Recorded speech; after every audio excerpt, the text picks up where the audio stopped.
है आपका? ज़ेबुन्निसा। ज़ेबुन्निसा। अदनान को कब से जानती हैं? हमारी शादी के 1 साल हो गया, 1 माह पहले मैं जानती थी इसे। 1 माह से जानती हैं। लव मैरिज है आपकी? जी लव मैरिज है। एक केस में आप मुद्दइया भी हैं। किस केस में? थाना सिविल लाइन के केस में। उसने मुझे जबरदस्ती से मार पीट के मेरे साथ ये जबरदस्ती करवाया था। किसने?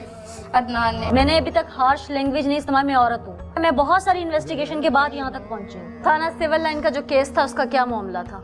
वो एक उमर फरूक लड़का था, मैं उसे नहीं जानती थी। उसने मेरे साथ किया था, उसे बड़ा मना किया था कि तू मेरे साथ ऐसा ना करो। उसने वाकई मेरे साथ किया था। अदनान ने मुझे उसके पास भेजा था। तो उसे जब किया तो उसके पास सिविल लाइन थाने ले गया था। वहाँ की पुलिस को भी इसने पैसा दिया था। मैंने तशवीशी वहाँ के तशवीशी से कहा था, वो जो आदमी इन्होंने मेरा बाप बनाया था, मैंने तशवीशी से कहा था, वहाँ का जो तशवीशी था कि आप अच्छी तरह तशवीश कर। उसने कहा तुम इसकी बेटी हो। मैंने बातें बहुत उल्ट पुल्ट कर दी कि इनको किसी बात पे शक हो जाए, ये उस पर FIR ना करवाए, क्योंकि मुझसे जबरदस्ती करवा रहे थे। तो फिर वो उन्होंने क्या कहते हैं, उन्होंने मेरी कोई भी बात नहीं सुनी। उन्होंने पर्चा दे दिया तशवीश। अब था सिविल लाइन थाने जाके वहाँ से तफ्तीशी कौन था? मुझे नहीं नाम पता किसी उसकी का। कुछ शक्ल देख लूंगी तब पहचान जाऊंगी। वहाँ के मैंने बात उल्ट पुल्ट भी की थी कि वो शायद पहचान से है कि इसकी बेटी नहीं है। तो फिर उन्हें क्या कहते हैं, उन्होंने क्या कहते हैं, वो पर्चा दे दिया था उस पे ना। तो पर्चा रेप का पर्चा? हाँ रेप का पर्चा उसे दे दिया था। 1 माह वो जेल में भी रहा है। मैंने बहुत मिन्नतें की थी कि उसको निकलवा दो जेल से। जब तुमने जबरदस्ती मुझे खुद करवाया तो वो जेल में क्यों सड़ रहा है? हाँ। तो फिर उन्होंने कहा था कि उन्हें क्या कहते हैं, वो हम अभी सुलह नहीं करेंगे, हम अभी सुलह नहीं उनसे करेंगे। इसने मेरा मोबाइल भी बंद किया हुआ था, मकान भी चेंज कर लिया था। मेरी फैमिली से किसी से भी मेरा राब्ता नहीं होने दिया था उन दिनों में। मुझे DNA के लिए भेजा लाहौर। तो वहाँ पे डॉक्टर ने जब पूछा कि तुम इसे जानती हो, मैंने कहा था कि शायद मेरा शोहर इसे नहीं छुड़वाने देगा। जब मेरे शोहर ने मुझे खुद भेजा था तो उसका कोई कसूर नहीं था। फिर मैंने वो DNA डॉक्टर, आप वहाँ से जाके पूछ भी सकते हैं, जब उन्होंने पूछा कि तुम इसे जानती हो, मैंने कहा मैं इसे नहीं जानती। मैंने साफ लफ्ज़ों में उसे कह दिया था। तो फिर उसने कहा कि बीबी तुमने तो इसमें लिखा है कि ये ऐसे तुमसे शादी का वादा ये वो कर रहा था। फिर मैं चुप करके मैंने वो जो उसने ऊपर लिखा हुआ था कागज़ के, मैंने कहा जी ऐसे ही है। उसके बाद फिर इसने मुझे फोर्स किया था। किस बिहाफ पे फोर्स करता था आपको? इसने कहा था कि तुम ऐसा काम करो। मैंने कहा था मैं ऐसा नहीं कर सकती, मेरे पीछे फैमिली है, मेरी फैमिली को पता चल गया तो मुझे जान से ही मार देंगे कि हमने आज तक ऐसा ना कोई घटिया काम किया, ना ही हमें ऐसी घटिया ज़रूरत है। इसने कहा था मैं तुम्हें जान से मार दूंगी, तो मैं तुम्हें जलील करूँ। जिस सिविल लाइन के केस में आपको मुद्दइया बनाया था, उस शख्स से कितने दिन आपकी गुफ्तगू पहले फोन पे होती रही? मेरी फोन पे गुफ्तगू नहीं होती थी, यही करता था मैसेज। देखे शख्स के पास चली गई उस दिन इसके कहने पे?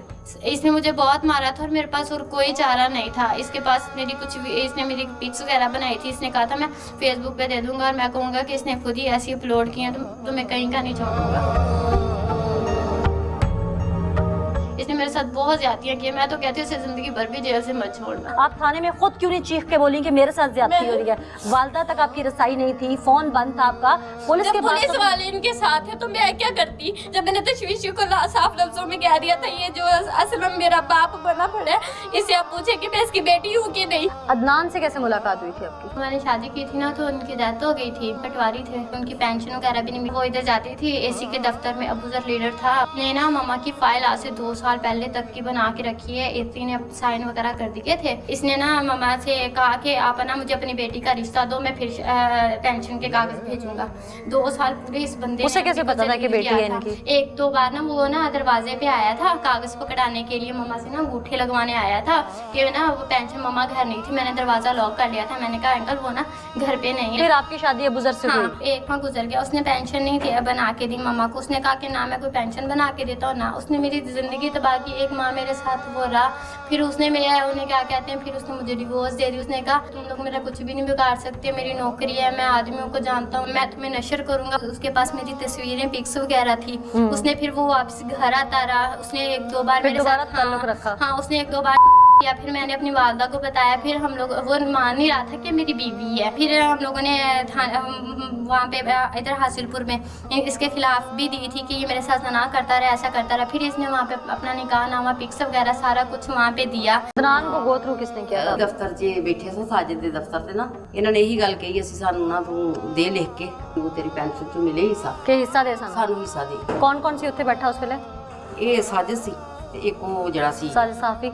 ਆਹੋ, अच्छा ਤੇ ਇੱਕ ਇਹ ਅਜ਼ਹਰ ਸੀ, ਜਿਹੜਾ ਨਾਲ ਸੀ ਤੇ ਮੁੰਡਾ ਅਜ਼ਹਰ, ਤੇ अच्छा। ਇੱਕ ਇਹ ਸੀ ਨਾਲ। अच्छा, ਇਹ ठीक। ਤਿੰਨੇ ਹੀ ਸਨ। ठीक। बहावलपुर तहसील के असिस्टेंट कमिश्नर का क्लर्क एक बेवा खातून की पेंशन का काम करवाने, यानी उसको उसका हक दिलवाने के लिए सौदा करता है उससे उसकी बेटी की इज्जत का, और उसे धमकी देता है कि मैं 50 साल शख्स, और अगर मुझे तुमने अपनी 17 साल की बच्ची का रिश्ता या उसके साथ कोई भी ताल्लुक न रखने दिया, चाहे वो जायज़ या नाजायज़, तो मैं तुम्हारा केस इतनी बुरी तरह रोल दूंगा कि तुम मजीद कई साल भी ऐसे धक्के खाती रहो।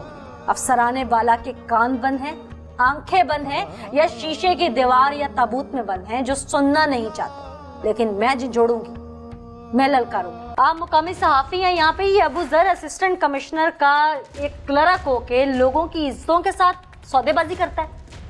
जी बिल्कुल, तकरीबन 20 साल से ये तहसील हासिलपुर में असिस्टेंट कमिश्नर के ऑफिस में तैनात है, और ये जो बेवा है ये इनके पास जाती रही है, बार बार जाती रही है, लेकिन इसने इसकी जो पेंशन की मिसल है वो अपने पास रखी हुई है। फिर इसने क्या किया कि इसे ब्लैकमेल किया। वो इनकी बच्ची के साथ नजायज तल्लुकात बनाना चाहता था, और इनके घर जाता था। इनका मकान था इधर रहमान टाउन में, तो वहाँ जाके सिर्फ मैंने दरअसल को, जब ये घर नहीं होती थी ना इनकी वालदा, तो उस वक्त जाता था। अच्छा, प्लान करके जाता था। प्लान करके जाता था, और इसने इनको मजबूर किया, और इनके साथ इन्होंने निकाह किया, और एक माह के बाद मतलब दे दी, तलाक भी दे दी।